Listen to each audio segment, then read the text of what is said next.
तो शराब सबसे बड़ा पाप है। करोड़ों जीवों की हत्या का दोष लगेगा और उन्हीं कीड़े मकोड़ों की योनियों में जाकर के फिर लाखों करोड़ों वर्ष नाली में गंदगी में हमको रहना पड़ेगा। ये मत सोच लेना किसने देखा, तुम ही देखोगे, तुम ही भोगोगे, कोई दूसरा नहीं भोगेगा। शास्त्रों में लिखी कोई बात झूठी नहीं है। अगर शास्त्र झूठे होते तो झूठ की जिंदगी इतनी लंबी नहीं होती। हमारे शास्त्र तो लाखों वर्षों से चल रहे हैं, ये झूठ नहीं है। तीसरा स्थान दिया स्त्री। स्त्री का यहां मतलब है वेश्यावृत्ति, प्राय स्त्री से, प्राय पुरुष से संबंध रखना। यहां भी कलयुग का वास है। पर नारी पैनी सुरी तीन तरफ से खाए, धन हरे यौवन हरे अंत नरक ले जाए। धन यौवन हर लेती है और अंत में नरक ले जाती है। ये पर स्त्री पर पुरुष का जो संबंध है।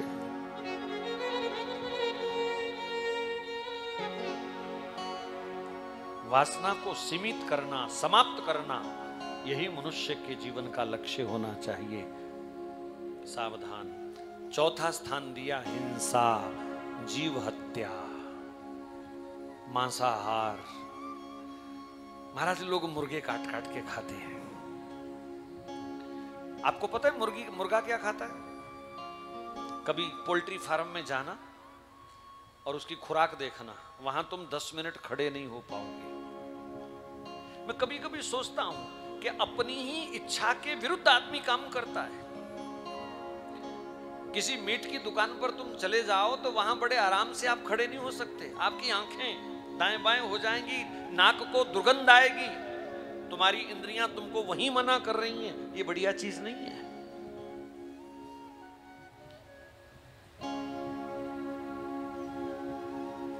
मछली के शरीर से कितनी दुर्गंध आती है? क्यों आती है?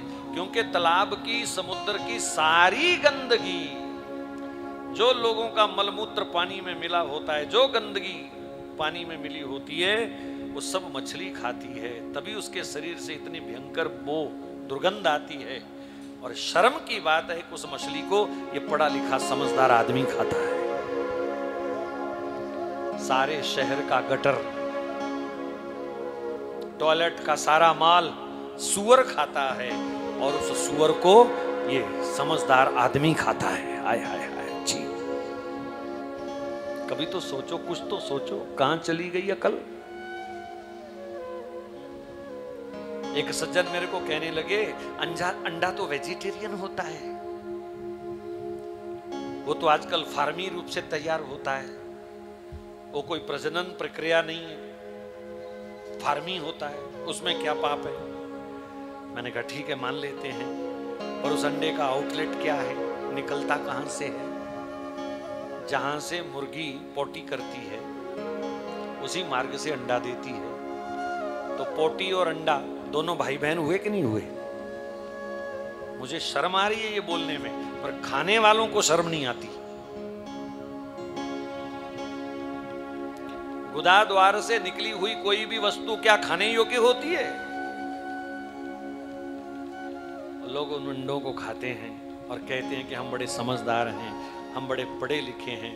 गंदे हो तुम भाई, गंद खा रहे हो। मेरी बात का किसी को बुरा लग रहा होगा, जरूर लगना चाहिए। ये गंदगी छोड़ दीजिए, ये मनुष्य के खाने की वस्तुएं नहीं है। सरकार कहती है खाने पीने वाली चीजों का ध्यान रखो, पनीर में मिलावट तो नहीं है, दूध में मिलावट तो नहीं है, तेल असली है कि नकली। लेकिन जो लाखों मुर्गे रोज कटते हैं उनकी मेडिकल रिपोर्ट क्या है? कभी सोचा आपने? उनकी जांच कौन कर रहा है? उसको शुगर है कि कैंसर है कि डायबिटीज है? कैसा मांस तुम खा रहे हो? बकरे को कौन सी बीमारी है? सुअर को कौन सी बीमारी है? हम तो सब्जी फल धो करके ना खावें तो हमको इन्फेक्शन हो जाती है, तो जो सुअर नाली की गंदगी खा रहा है उसके अंदर इन्फेक्शन नहीं होगी? जो मछली सारे सरोवर की गंदगी खा रही है उसके अंदर इन्फेक्शन नहीं है क्या? वैसे तुम्हें डॉक्टर कहेंगे हाथ धोवो जी, साबुन लगावो जी, 20 सेकंड तक उसको रगड़ो जी, सैनिटाइज लगाओ जी। और महामूर्ख वो डॉक्टर तुमको ये क्यों नहीं कहते कि सारी बीमारियों का कारण ये जानवरों का मांस है, इसको छोड़ दो जी? ये मना नहीं करेंगे। क्यों मना नहीं करेंगे? अगर इन्होंने ये छोड़ दिया तो ये बीमार नहीं होंगे और हमारी रोजी रोटी कैसे चलेगी? करोड़ करोड़ रुपए में तो डिग्री मिलती है, 3-4 करोड़ रुपया 5 करोड़ रुपया हॉस्पिटल बनाने में लग गया, लोन की किस्तें कौन देगा? कभी डॉक्टर मना नहीं करते मांस खाने से, कभी डॉक्टर मना नहीं करते अंडा खाने से, शराब पीने से, और चाय के लिए तो बिल्कुल मना नहीं करते। बासी ब्रेड खाओ, ये नहीं कहेंगे कि दलिया खाओ, ताजा सड़ी हुई गली हुई कीटाणु युक्त बासी ब्रेड खाओ।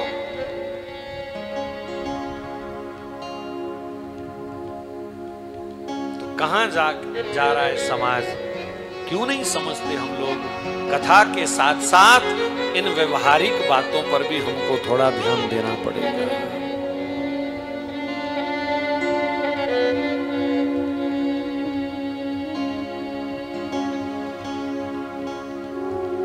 तो मांसाहार, मांस खाने का हमको कोई अधिकार नहीं। इस विषय में अंतिम बात कह के आगे बढ़ूंगा। आप लोगों ने दुर्योधन का नाम सुना है? जिसने नहीं सुना हाथ खड़ा करो जरा। महाभारत का सबसे पापी आदमी कौन था? दुर्योधन। दुष्ट था, पापी था, पर महाराज वो दुर्योधन भी शराब नहीं पीता था, मांस नहीं खाता था। यहीं से सोच लो आप कि हम तो दुर्योधन के भी बाप हैं।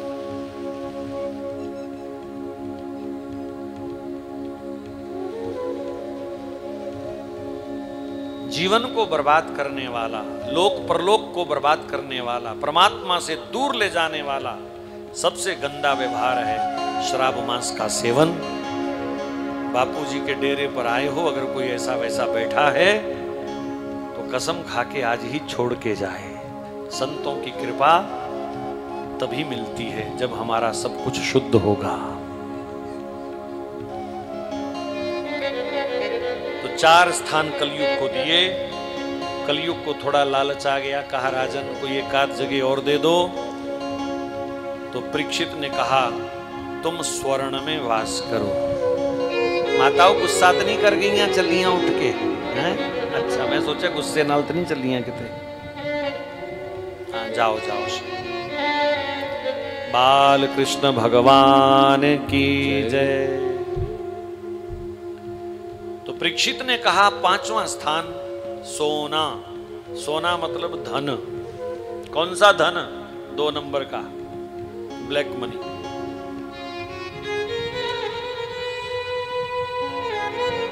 कलयुग का वास है। जो धन हमको समाज से, सरकार से छुपाना पड़े, वो कलयुगी धन है। ऐसे लोग भी अशांत रहते हैं, दुखी रहते हैं, हर समय भय बना रहता है, कोई चुरा ना ले, कोई देख ना ले, कोई इनकम टैक्स की रेड ना पड़ जाए, हर समय चिंता बनी रहती है। ऐसे लोगों के मन में शांति खत्म हो जाती है। पैसा कमाना कोई बुरी बात नहीं है, लाखों नहीं करोड़ों कमाओ, लेकिन ज्यों ज्यों धन बढ़े त्यों त्यों सेवा के काम भी बढ़ने चाहिए, दान पुण्य भी बढ़ना चाहिए। केवल अपनी लोभ तृष्णा के लिए अगर धन बढ़ा रहे हो तो वह धन तुम्हारी शांति का नाश कर देगा, तुम्हें नरक ले जाएगा। क्योंकि जो तुम्हारे काम का नहीं है फिर भी तुमने उसको दबा रखा है, इसका मतलब वो किसी और के हिस्से का है। और हक पराया नानका उस सुअर उस गाय, ये कहा है संतों ने। तो 5 स्थान कलयुग को परीक्षित ने दिए। बड़ा खुश हुआ। परीक्षित ने अपने तपोबल से, तपस्या के बल से बैल के कटे हुए 3 पैर जोड़ दिए, अपने घर चला गया। परीक्षित अपने स्थान ढूंढने निकला तो 5 में से एक भी नहीं मिला। पूरे देश में कोई शराब नहीं पीता था, कोई जुआ नहीं खेलता था, कोई स्त्री संग नहीं करता था, कोई जानवरों की हत्या नहीं करता था, कोई फालतू धन नहीं जमा करता था। कैसी सुख शांति थी इस देश में। तो कलयुग कहता है राजा परीक्षित ने मुझे धोखा दिया है, अब मैं इसी को पकड़ूंगा। वो सूक्ष्म रूप बना करके राजा के पीछे लग गया। राजा अपना खजाना देखने गया और उस खजाने में एक बड़ा सा मुकुट पड़ा था। उसने छोटा उतार करके बड़ा वाला अपने सिर पे रख लिया। जरूरत से अधिक सोना अपने सिर पे रख लिया। वैसे एक बात आप उलझना नहीं, लेकिन सत्य है, राजाओं का धन वैसे 2 नंबर का ही होता है। सरकारी खजाने में जो माल होता है वो लगभग 2 नंबर का होता है। किसी डकैत को पकड़ा तो डाकू का धन 1 नंबर का होगा क्या? टैक्स कोई खुशी से नहीं देता, सब दुखी होकर टैक्स देते हैं, पर सरकार लेती है, जुर्माना भी लगाती है।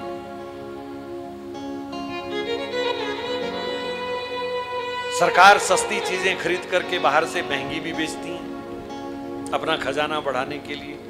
जनता दुखी होती है। पता नहीं कहां तक सच है, मुझे ज्यादा पता नहीं, लेकिन कहते हैं कि पेट्रोल जो है वो 35-40 रुपए के हिसाब से बाहर से आता है और यहाँ 95-100 रुपए के हिसाब से बेच रही है सरकार खजाना भरने के लिए। भाई सबको तनख्वाह देनी है, मुफ्त बिजली भी देनी है, मुफ्त राशन भी देना है, फिर अपनी जेब भी भरनी है। 4-4 करोड़ की गाड़ियां भी तो नेताओं को चाहिए, और जहां भी जाना है 100 गाड़ियों का काफिला साथ ना हो तो कैसे पता चलेगा कि हम मंत्री हैं।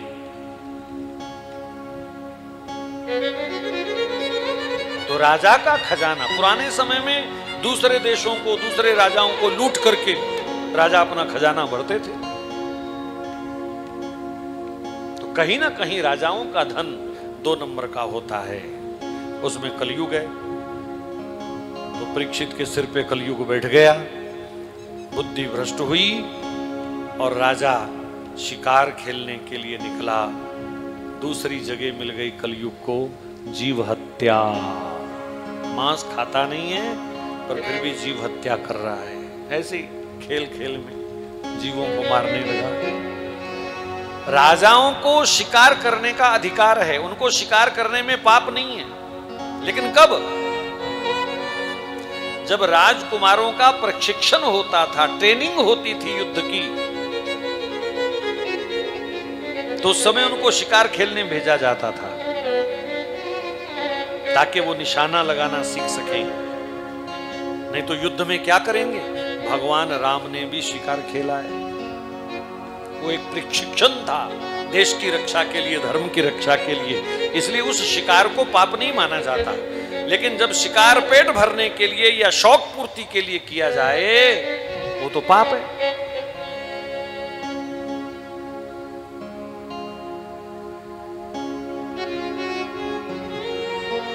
तो राजा शिकार खेलने गया, अनेक जीवों की उसने हत्या करी। एक हिरण बड़ा तगड़ा था, बड़ा चतुर था, बड़ा होशियार था।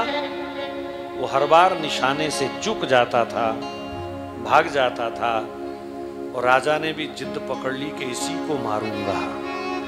और इधर उधर से ध्यान हटा करके वो उसके पीछे लग गया और वो हिरण राजा को चकमा देते देते 10-20-50 मील उसको भगाते ले गया दूर, पर वो निशाने पर नहीं आया। शाम होने को आ गई। परीक्षित को बड़ी जबरदस्त भूख और प्यास लगी। महल बहुत दूर हैं, आसपास कोई जगह नहीं है जहां पर वो जाके रोटी खा सके। सामने एक महात्मा का आश्रम था, शमीक ऋषि का। आदर करना भूल गया, सत्कार करना भूल गया कि संतों के पास कैसे जाना चाहिए। जूता पहने हुए घोड़े पर बैठे हुए वो शमीक ऋषि के सामने खड़ा हो गया। महात्मा गहरी समाधि में डूबे हुए थे और कहता है ये पखंड बंद कर, देख नहीं रहा तेरा राजा खड़ा है, तू मुझे देख करके समाधि का नाटक कर रहा है।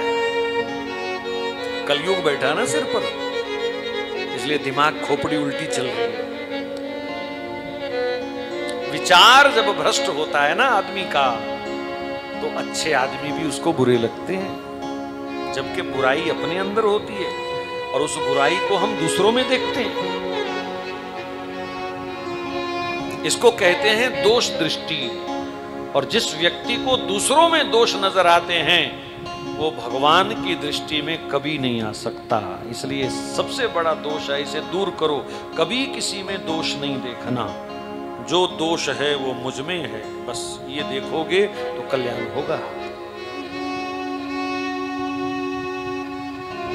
परीक्षित को आज उस महात्मा में भी दोष नजर आया, ये पखंड कर रहा है। गुस्से में मरा हुआ सांप उस महात्मा के गले में डाल दिया। महात्मा आराम से बैठे रहे।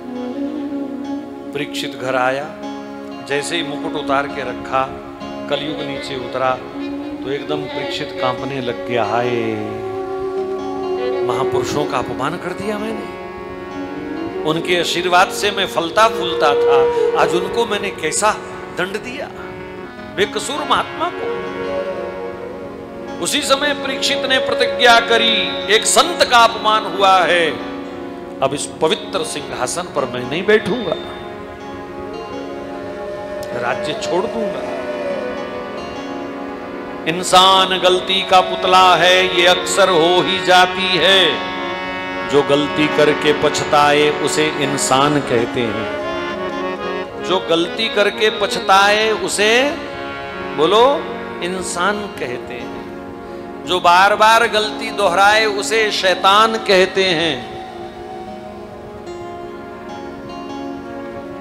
जो मार खा के भी गलती ना सुधारे उसको हैवान कहते हैं, और जो जूते खा खा के भी ना माने उसे पाकिस्तान कहते हैं।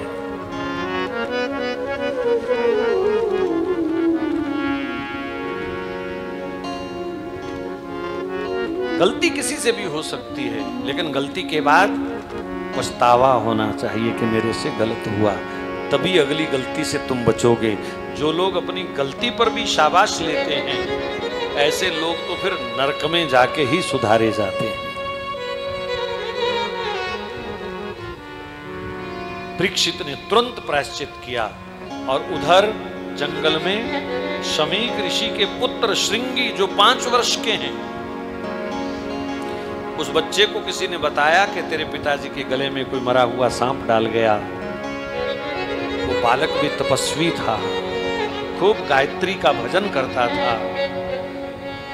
वो रोता हुआ आया, पिता के गले से सांप हटाया। अब वो 5 वर्ष का बच्चा तीर तलवार चला करके तो बदला नहीं दे सकता था, पर उसने हाथ में गंगा जल लेकर के शब्द बाण चलाया, श्राप दे दिया। इति लंघित मर्यादम तक्षका सप्तमे हनि दक्षति संकुलंगारम चोदितो में तद्रोहम। जिसने मेरे पिता का घोर अपमान किया है, सांपों का राजा तक्षक 7 दिन बाद उसे डसेगा और वो मर जाएगा। परीक्षित को 7 दिन में मरने का श्राप मिला। आगे बढ़ने से पहले मैं आप सबसे पूछूं, हमारे पास कितने दिन है? बोलो, हमारे पास कितने दिन हैं? 7 ही हैं। जो मरेगा 7 दिन में मरेगा कि नहीं मरेगा? कि कोई 8वें दिन में मरने वाला है तो हाथ खड़ा करो। अरे 8वां दिन ही नहीं है तो मरोगे कहां से 8वें दिन? दिन ही 7 है। तो इसका मतलब ये श्राप हम सबको मिला हुआ है।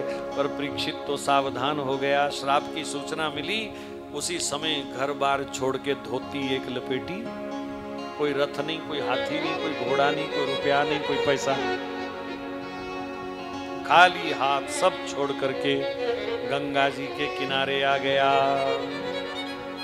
परीक्षित तो सावधान हो गया, पर दिन हमारे पास भी साथ हैं, हम पता नहीं कब सावधान होंगे।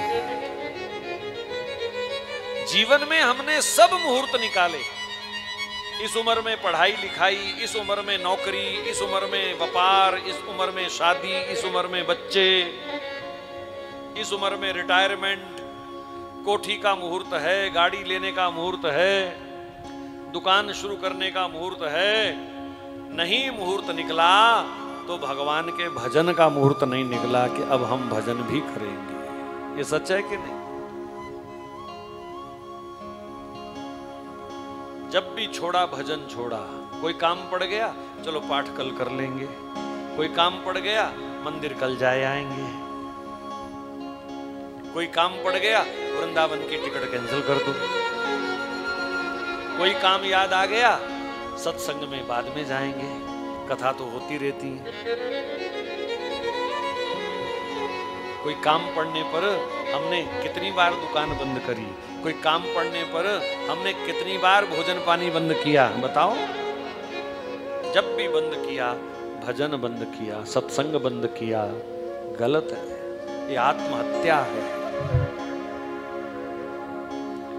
कोटिम त्यक्त्वा हरिम भजेत, करोड़ जरूरी काम छोड़ के भी भगवान का भजन पहले करना चाहिए, ये सिद्धांत है। ये खाना पीना मौज मस्ती, हमसे ज्यादा बढ़िया मौज मस्ती तो कुत्ते करते हैं, कभी खेलते हुए देखना उनको। तुम्हारे अंदर तो बोतल जाए तब तुम्हारा पैर उठता है डीजे के सामने, और कुत्ते बिना पिए नाचते रहते हैं सारा दिन।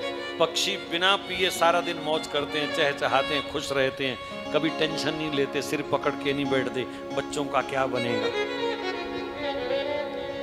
बड़ी बड़ी कोठियों में बैठ करके भी हमारी चिंता दूर नहीं होती, और इधर उधर से 4 तिनके घास के चुन करके चिड़िया छोटा सा घर बना करके किसी कोने में और मस्ती लेती है। हम क्या मौज करेंगे? लाखों करोड़ों रुपए वाला भी वो मौज नहीं कर सकता जो कुत्ते करते हैं, जो बिल्लियां करती हैं, जो कबूतर और चिड़िया कर लेती है। हमारी औकाती क्या, कभी सोच के देखना बैठ के।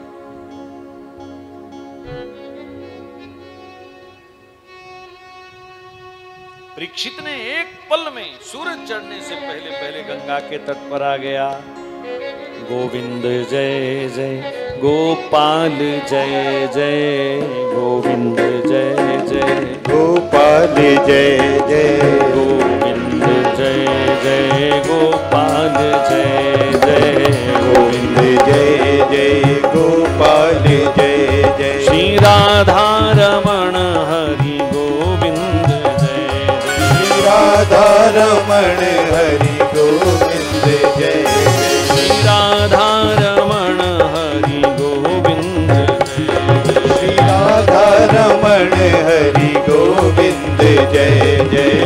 गोविंद जय जय गोपाल जय जय, गोविंद जय जय गोपाल जय जय, गोविंद जय जय गोपाल जय जय, गोविंद जय जय गोपाल जय जय। राधा रमण हरि गोविंद जय जय, श्री राधा रमण हरि गोविंद जय जय, श्री राधा रमण हरि गोविंद जय जय। राधा रमण हरि गोविंद जय जय, श्री राधा रमण हरि गोविंद जय जय।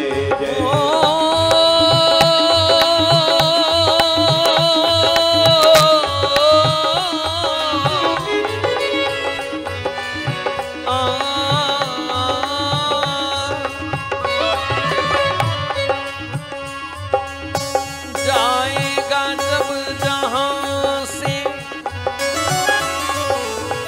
कुछ भी ना पास होगा, 2 गज कफन का टुकड़ा तेरा लिबास होगा। हाँ 2 गज कफन का टुकड़ा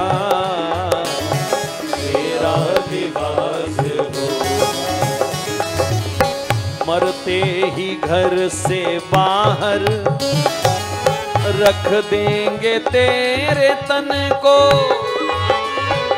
मरते ही घर से बाहर रख देंगे तेरे तन को,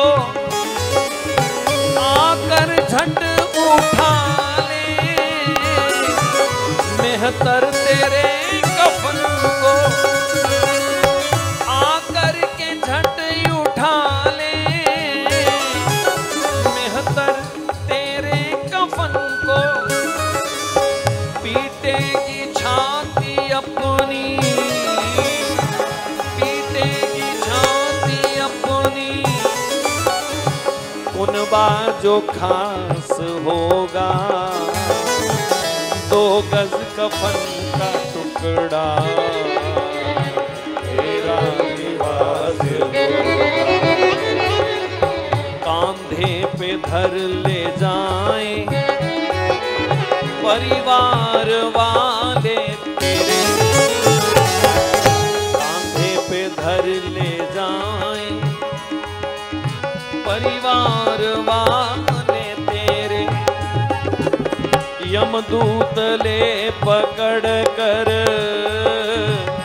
डालेंगे घेरे घेरे, दे देगा आग तुझको, दे देगा आग तुझको, बेटा जो खास होगा, 2 गज कफन का टुकड़ा तेरा लिबास होगा, 2 गज कफन का टुकड़ा तेरा लिबास होगा,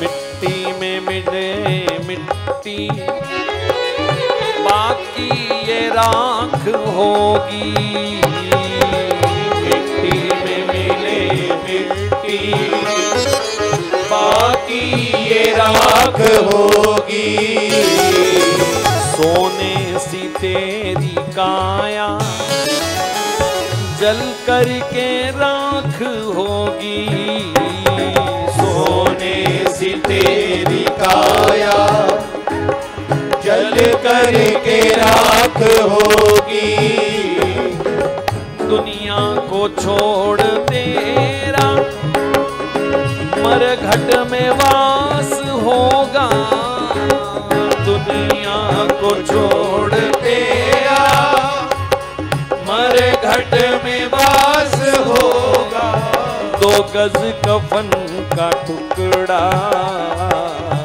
तेरा लिबास होगा, वो भी बिना फिटिंग के, बिना सिलाई के, बिना कलर मैचिंग के। आय आय आय आय, अभी तो दुपट्टा सलवार कमीज मैचिंग, बिंदी लिपस्टिक मैचिंग, सैंडल मैचिंग, चूड़ी मैचिंग, पगड़ी मैचिंग, कफन की मैचिंग कैसे करोगे ये भी तो सोचो।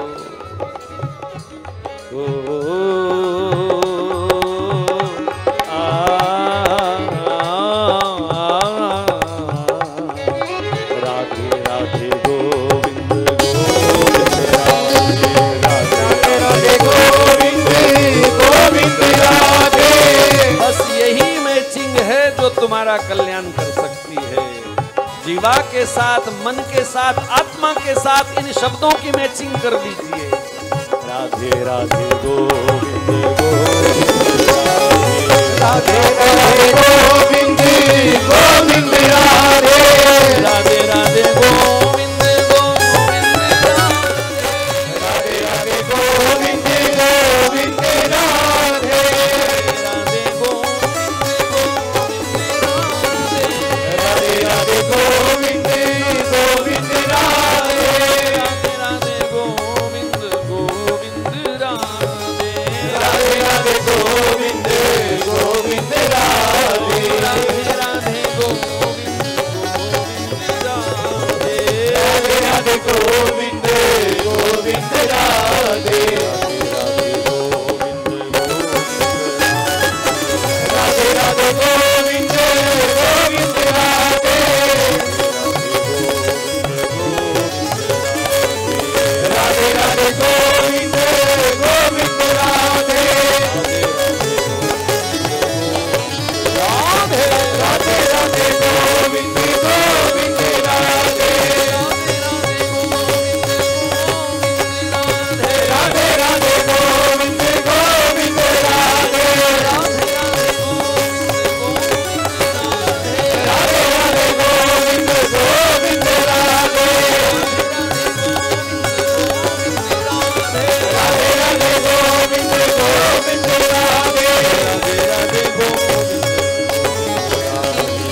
राधे राधे गोविंद गोविंद राधे राधे राधे राधे राधे गोविंद गोविंद राधे। बाल कृष्ण भगवान की जय। परीक्षित गंगा जी के तट पर आ गए।